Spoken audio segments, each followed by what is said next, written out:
Welcome to the Old Time Radio Westerns. I'm your host, Andrew Rhines, and let's get into this episode. This episode is going to be The Whistler. Original air dates April 30th, 1945, and the title is The Master's Tree. Signal gasoline. Let every traffic signal remind you, you do go farther with Signal gasoline. Yes, you do go farther with Signal.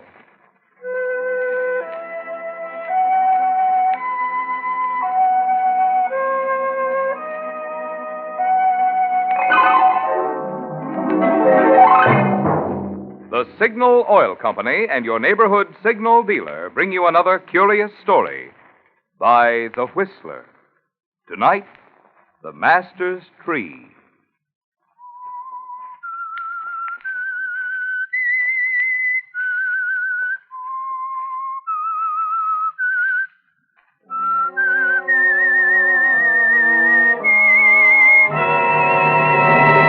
I am the Whistler. And I know many things, for I walk by night. I know many strange tales hidden in the hearts of men and women who have stepped into the shadows. Yes, I know the nameless terrors of which they dare not speak. There's an old adage about letting sleeping dogs lie. But sometimes that's not so easy. Sometimes they won't lie still. Sometimes they walk in the night. We might have warned Alice Towers and the people of the little English village of Wickley about that, but they probably wouldn't have noticed.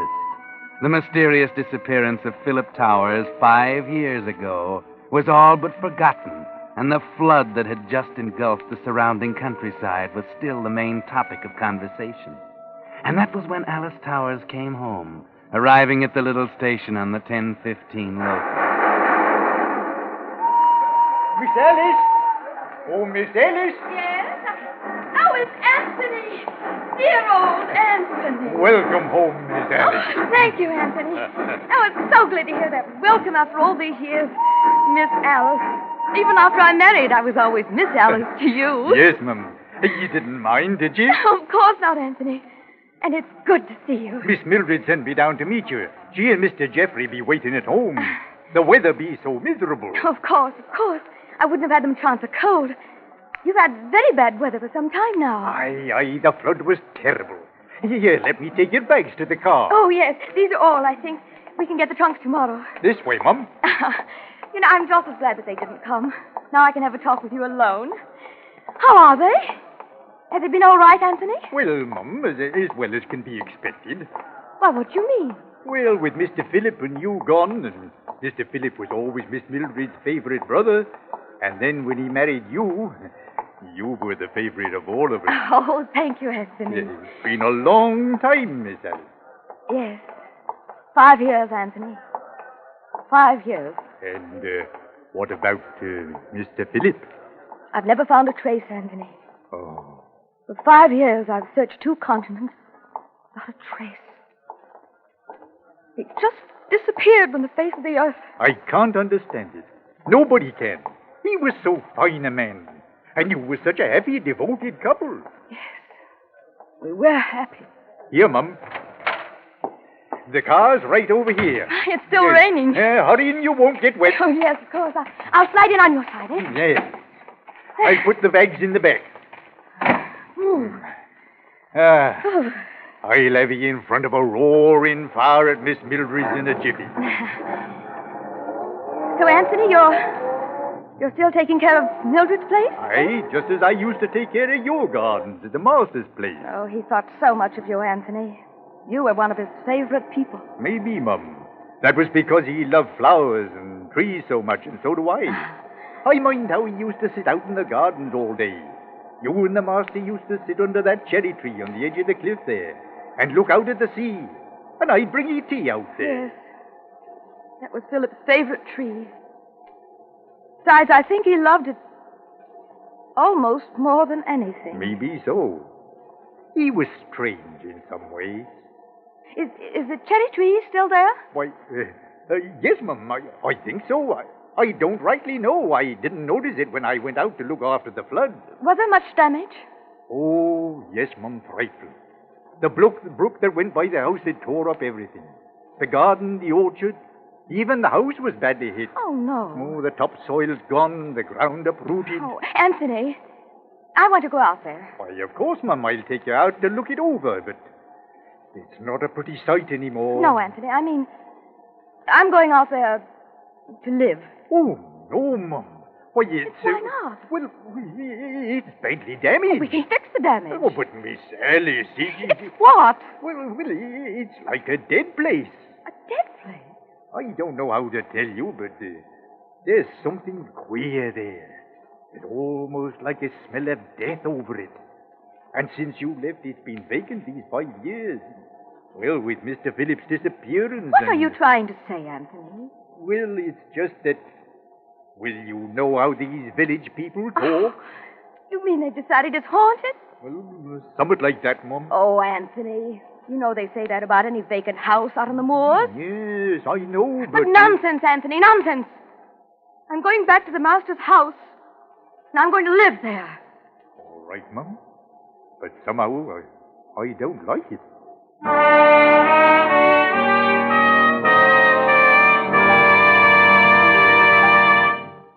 Whistler fans, can you answer this question? Who brings you the Whistler? I hope you said Signal Oil Company. We asked that same question 4 weeks ago, and we were pleased to learn that so many of you gave the right answer. Frankly, we were surprised, in view of the fact that the Whistler has been adding so many new listeners each week. You see, the Whistler is now the most popular Pacific Coast program, thanks to your interest. And naturally, we of the cast want all of you to know our sponsor. For you new Whistler fans, if you have trouble remembering names but can remember faces, let me give you this tip. Visualize for a second the Signal Oil trademark, the black circle sign with the yellow letters spelling Signal Gasoline that so conspicuously identifies a Signal service station. It will pay you to remember that circle sign when you need gasoline, because that is the station that supplies the gasoline that does go farther. Ration coupons are precious these days, so do as thousands of motorists do who keep a record of mileage and discover for yourself that Signal gasoline is the gasoline that does go farther. And now, back to the Whistler.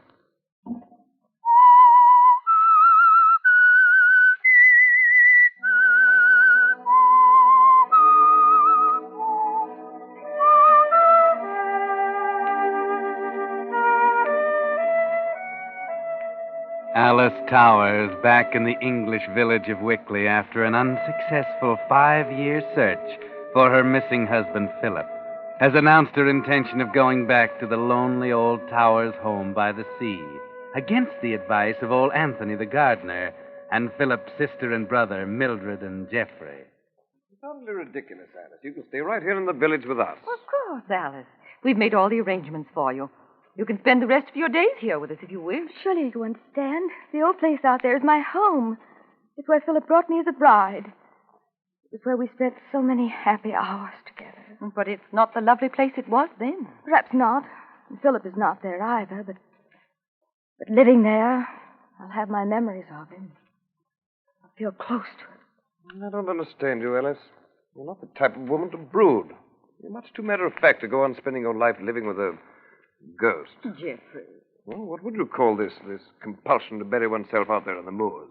I don't know, Geoffrey. I only know I must go. And that's enough for me. If Alice feels she must go, then we will lend her every assistance.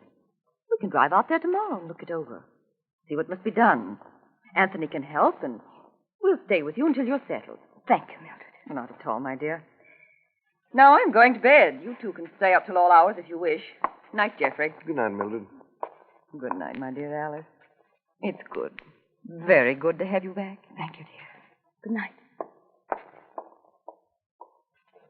Well, Alice, Well, Geoffrey? your mind's made up. Yes. Nothing I can say will stop you. Why do you want to stop me, Geoffrey? Because I fear for you, Alice. I fear for your staying alone in that godforsaken little place. Oh, come now. You're not going to tell me the ghost stories, are you? Not the kind they mean, of course. But there are other kinds of ghosts, Alice. Ghosts of the mind. What do you mean? I only mean it's not good for a young, attractive, vital woman to bury herself in a lonely past. You need life, not death. Death? But we don't know that Philip is dead. Well, there doesn't seem much doubt of it now, does there? At any rate, he might as well be, as far as you're concerned. Geoffrey, why don't you want me to live there? I've just told you. Besides, the place is ruined, unlivable. It'll take months to fix it up. There must be a reason. A better reason than all of this. Perhaps there is, Alice. You never liked Philip very much, did you? No. You were the only one who ever noticed that. You even hated him, didn't you? Sometimes. And why not? Why should I have loved a brother who always got the best of it? The family fortune, the home out there, the adoration of everyone. And the only woman I ever loved. Geoffrey. You needn't look so surprised, Alice. You knew it even then. Perhaps you liked it a little secretly. Sometimes I thought you might even return my feelings. You're my husband's brother. But sometimes it seemed your affection was more than that. It was your imagination, Geoffrey. I think not. Now, Alice, I've waited 5 long years for you to come back. Now that you have, I won't let you go so easily again. I won't let you go out there and bury yourself in the past. Living, Phillips stood between us. Dead, I won't let him stand between us any longer. Geoffrey, could it be that you're trying desperately to keep me away from that house? Because of something you're afraid I might find? You're suggesting I might have done away with Philip? No, Alice. I hated him, but I couldn't have killed him. I've told you my only motive, Alice. I love you. I want you to forget Philip, the past, that house, and be my wife. If you go out to that house, you're lost to me. And perhaps to the world.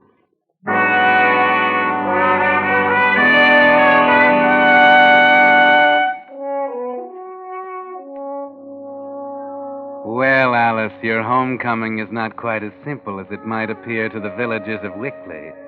It begins to take on something of the qualities of a nightmare, doesn't it? Haunted houses and secret motives for perhaps murder. It promises to be very interesting. But then you don't frighten easily, do you? And you've made up your mind. So the next day, bright and early, you all drive out to the lonely house on the cliff. It's a lovely day, anyway. Blasted Mildred, why did you have to bring that dog along? He's off again. Liable to get into anything. Oh, never mind, Geoffrey. Prince can take care of himself. Besides, he loves to run around the old place. Let him. Oh, my. Just look at that. You see, Miss Alice? The water did a lot of damage. Oh, yes, but the house isn't as bad as I expected. I could live in it just as it stands. It wouldn't be very comfortable, Alice. Dear, no. But if Alice insists, we can fix it up. Oh, dear. Just look at the garden. Well, there's nothing left. No, Mum. It would have broken the master's heart to see this. Yes.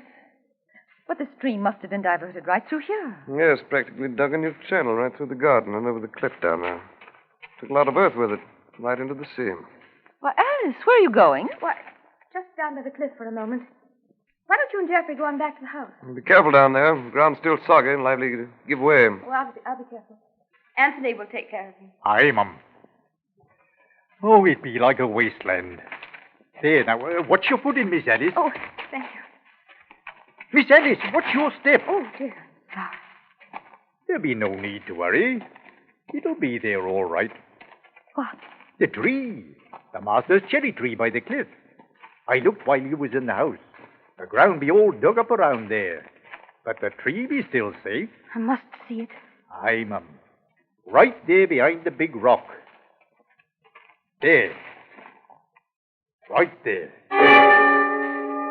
Anthony. Strange. Very strange. What, Mum? It's in bloom. Everything else on the estate is ruined and dead. Cherry tree is in bloom. Stop, Miss Alice. Don't you go out there. That ground be loose and might give way. And it's 100 feet down to the rocks. Oh, yes, of course. It's enough to see that anyway that the tree is there. Philip's tree is there. And in bloom.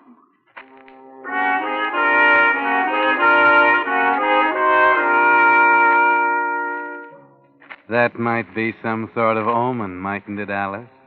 But for good or ill, who can say? At any rate, you decide to stay. Move in right now. Jeffrey and Mildred protest, but when they can't dissuade you, they offer to stay for a night or two with you and help to get the house fixed. They send Anthony into the village for linen and food, and after dinner you all make the beds and settle down for the night. But there are strange noises as the old house rocks in the wind, and you can't sleep very well, can you, Alice? And so, in the early light of dawn, you're up and about, and you're not the only one. Now what be that blasted dog up to? Down by the cliff he be, too. Bad enough having to get up early without having to play nursemaid to a blooming dog. Likely he be stuck in crevasse or something. Must be down by cherry tree. Ah, blasted dog. Why, list me. Miss Alice. Oh, Anthony, I didn't think anyone was up yet. Quiet, Prince, quiet, please. Come on, doggy, come on. What on earth be you doing down here all by yourself this time of day? Oh, I don't know, Anthony. I couldn't sleep, so I just walked out here to look at the ocean and see it the way Philip and I used to. Now, Miss Alice, it been good for you to grieve, so... I'm all right, Anthony. And look at your dress, all covered with mud. Oh, well, I slipped on the path. Oh, shame. And such a nice dress. It's all right, Anthony. Oh, but it bains. I know what you was going to do. You come down here to sit under the tree and stare and dream, just like the master used to do. How quiet he used to be, off in his dreams. A body could have walked up behind him and bashed him one afore he knowed it. Anthony! Oh, I beg your pardon, Mum. I forgot myself for the moment. I wasn't thinking to what I was saying. It's no matter. You had me so upset you coming out here and... But why, Anthony? Why shouldn't I come out here? Why don't you want me to get near the tree? Why? Only because, Mum, it ain't safe. Remember, I told you this soft ground. Oh, yes, of course. Look! Oh, that blasted dog, he's gone and started digging under Master's... Anthony, stop him! Stop him quickly! You've got to stop him! But why, Mum? Good heavens, have you forgotten already? The soft ground you just told me about. Prince! Prince, come back, Prince! Prince! Good doggy. Good doggy, good dog, Prince. Anthony, you must keep him away from here from now on. You hear? You must keep him away from here. Mama, you must keep him away from here. Don't you worry about that.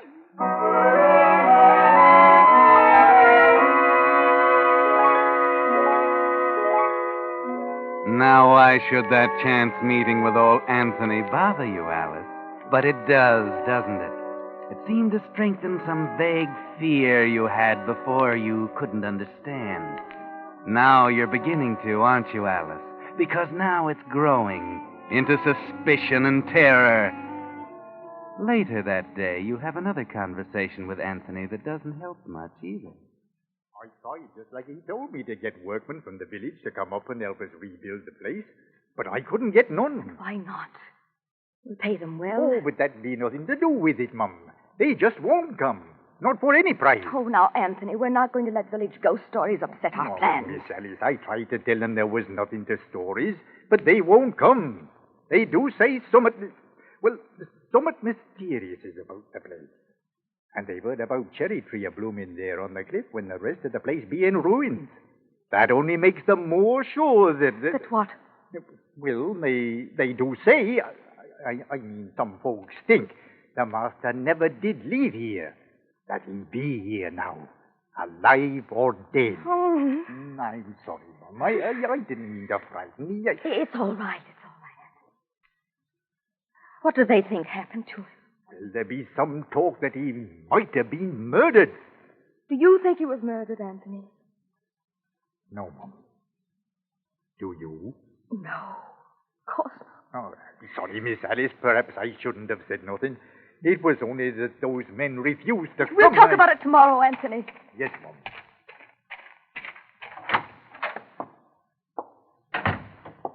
Oh, Alice, is that you? Come here and see what... No! Why, Alice! Alice, my dear, what is it? Alice! Why, Alice, what are you staring at? What is that? Oh, that? Oh, my dear, that's nothing to get so excited about. Well, it's just an old walking stick that Geoffrey found half buried in the mud out in the garden. Yes, I dare say it's Phillips' old stick. Didn't get all the mud off it. But Alice, are you well? Sit down. Well, of course, dear. Here. Alice, what is it? Why should this old walking stick give you such a start? Well, I couldn't find it after he left. I've always naturally supposed he took it with him. It was just seeing it here. My dear. How inconsiderate of us not to have thought. I'm so dreadfully sorry. It's all right, Mildred. It's not all right, Alice. Can't you see what this house is doing to you? Only 2 days here and you'll jump as a cat. Geoffrey! You've got to get out of here. Forget the whole thing before you crack up. Alice, for once I'm beginning to agree with Geoffrey. Please, dear, won't you come home with us? I can't leave. I mustn't. I can't understand why not. I'm beginning not to understand you at all, Alice. Geoffrey's right. It's perfectly obvious that Philip's gone. Gone forever. And therefore it's silly and stupid of you not to go on with your life without him. Mildred, please! I don't know why you two and all of you can't let me alone. What is it you want of me? Why can't you let me alone? Alice, my dear. Come, Mildred. Leave her alone. Yes. Leave me alone. Leave me alone.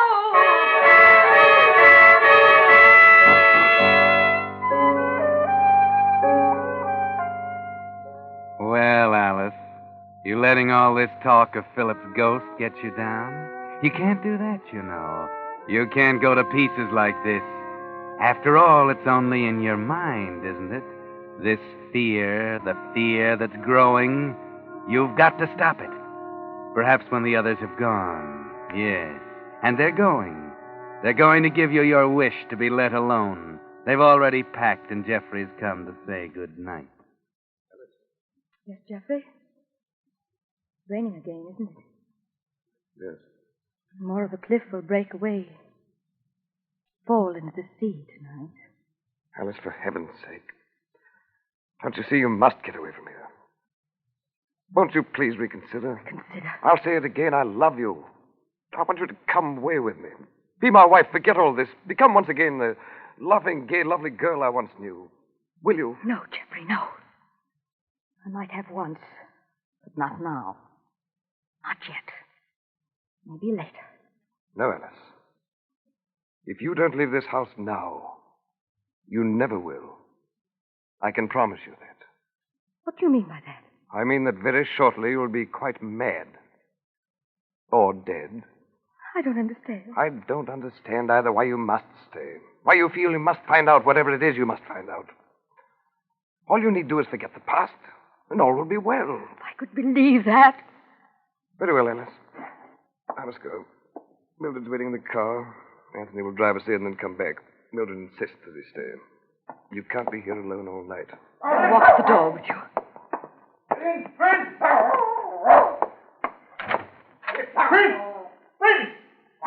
Alice. Good night, Geoffrey. Goodbye, Alice. Prince, come here. That blasted dog, sir. He'll be off digging under Master's cherry tree again. Must have some choice morsel there. I can't get him to come. What? I'll get him. Prince! Prince! Here, Prince! Why, looky, there he comes. You must have a way with him, that one, sir. Now look at him flying up the path. Yes.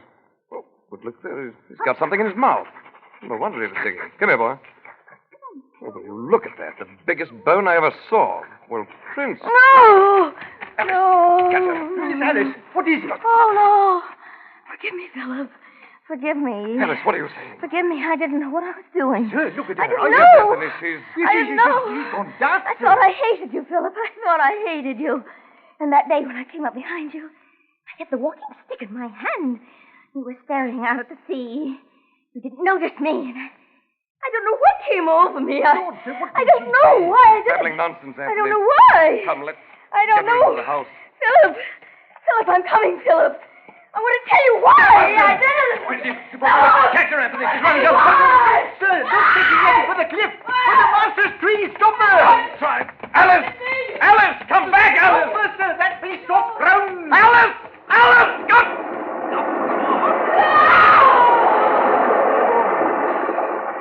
Miss Alice.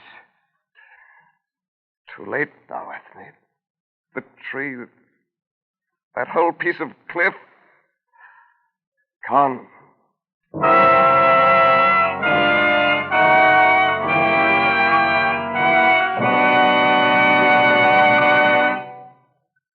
The Whistler will return in just a moment with a strange ending of tonight's story.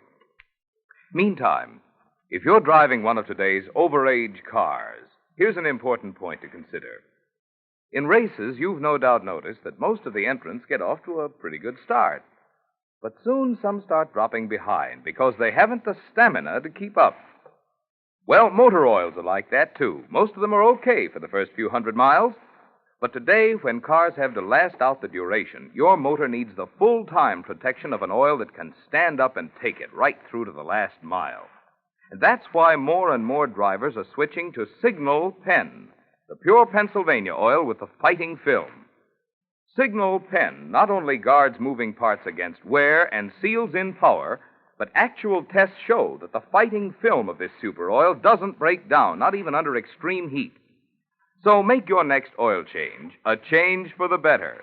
Stop at Signal's black and yellow circle sign and say, drain and fill her up with Signal Pen Motor Oil. And now, back to the Whistler.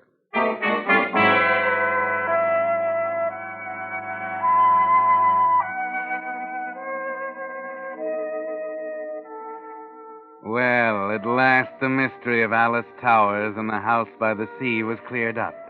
Alice Towers, the ever-loving wife, had actually killed her husband Philip in a fit of rage. Then she buried him under his favorite cherry tree and spent 5 years abroad, looking for him.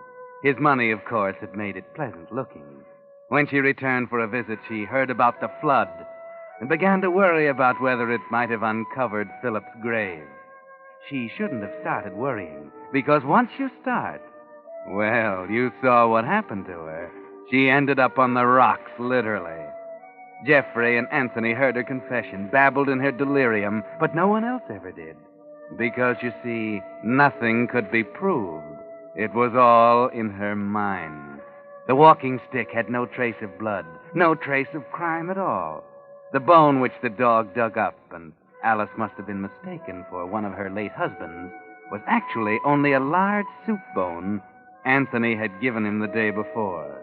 There was left only the tree, the master's tree, blooming in the midst of ruin, to be explained. And Anthony had the answer to that, too. I knew how much she thought of that tree. So when the real one was washed away by the flood, together with the earth under it, I planted a new one. That wasn't the master's tree at all. The evidence of her crime was destroyed long ago.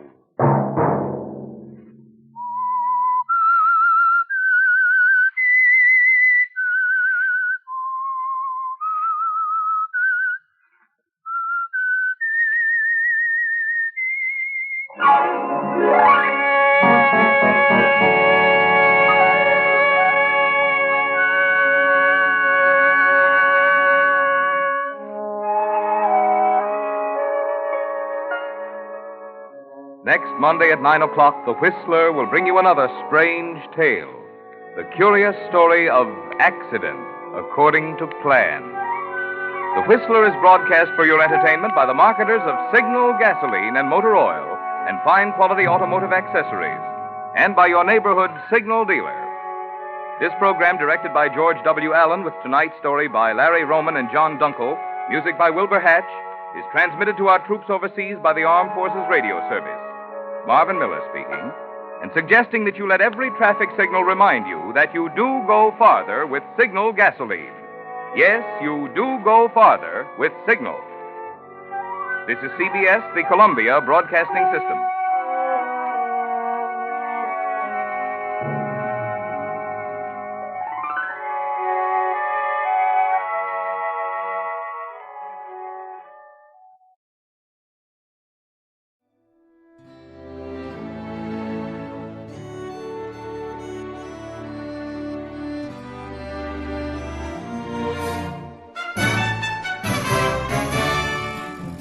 This has been a presentation of OTRWesterns.com. and we hope you enjoyed. Please take some time to like and rate our shows in your favorite podcast application. Follow us on Facebook by going to otrwesterns.com/Facebook. Subscribe to our YouTube channel by going to otrwesterns.com/YouTube. And send us an email, podcast@otrwesterns.com. You can call and leave us a voicemail, 707-986-8739. This episode is copyright under the Attribution Non-Commercial ShareAlike copyright. For more information, go to otrwesterns.com/copyright. Have a great day, and thanks for listening.